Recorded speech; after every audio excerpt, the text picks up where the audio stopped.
Aeroplandan tushgan kirishish Periya bilan ko'rishibla, "Menga tegamsiz" deydi. "Voy siz undaq aldirmang, boshda biz uyga bir boraylik" deydi-da, kirishishni uyga yapmag'idi. Taqazzo bo'lib ketgan kirishish Periyaning qo'liga uzukni sep qo'ydi. Hamda "Sizga uzukni sep qo'yay, bo'lmasa talada lalangishib yurmang" deydi. Bu ishdan ta'sirlangan mehmondo'st Periya "Ma'qul, men ishga ketdim, o'zingiz bozor aylanib turing" deb ketaverdi. Kirishish aylanib Guangchangga kelganda bir gumpa o'ynayotgan bolani ko'rib qoladi. Bu bola Taylanddan kelgan dangliq gumpa mohiri Tony Ja'ning qo'shnisi Tony Jing bo'lib, o'zining mib singlisiga iyoni to'playotdi.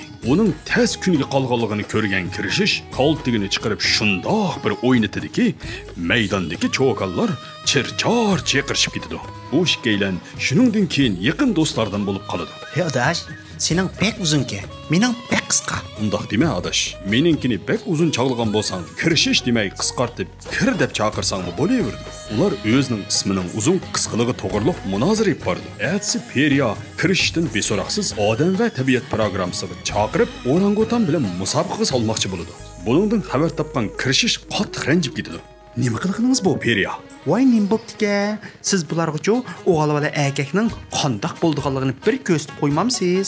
"Xap, mana emasa erkakligimni bir ko'rsatay" degan kirishish o'zining o'sni jamoli bilan, uzun yillik tajribasi bilan o'ngishli holda orangutanni keltirib oladi.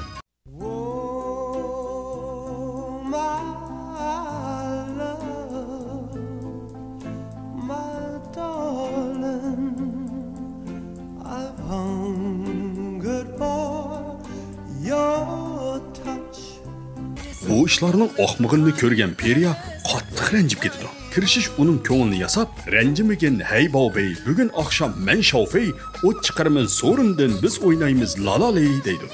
O'ylamagan yerdan bu so'ringa rost degandek o't ketib, o't ulg'ayib ketdi.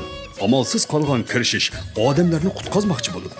O'zining sirning oshkorlanib qilishidan qo'rqqan kirishish yerdan bir eski niqobni ilib, Shaparang polvonning Gaofan nusxasiga o'zgardi. Hamda naq maydondagi bolalarni bir-birlab qutqizib chiqdi. Ertasidan boshlab axborot vositalari bu ishlarni qattiq tashviq qildi. Yaxshimisizlar do'stlar? Tunugunki o't aftida bir niqobli qahramon paydo bo'ldi. Bu odam zodi kim? Nereden keldi? Maqsadi nima? Bu savollarga qiziqsangiz, diqqatingiz davomli ayollar zinnati degan programmamizda bo'lsin. İxtiyoriy muxbirimiz Asad Yasin alayda xabar qildi. Bu niqobli polvonning kirishish ekanligidan gumonlangan Periya bir o'yin o'ynab, kirishishni sinab boqmoqchi bo'ldi. O'ylamagan yerdan bir to'p rost lükchaklarga uchrab qoladi. Kirishish bo'lsa, buni Periyaning o'yiniga deb bilib, "Söyben dama" deb yerda yetib berdi.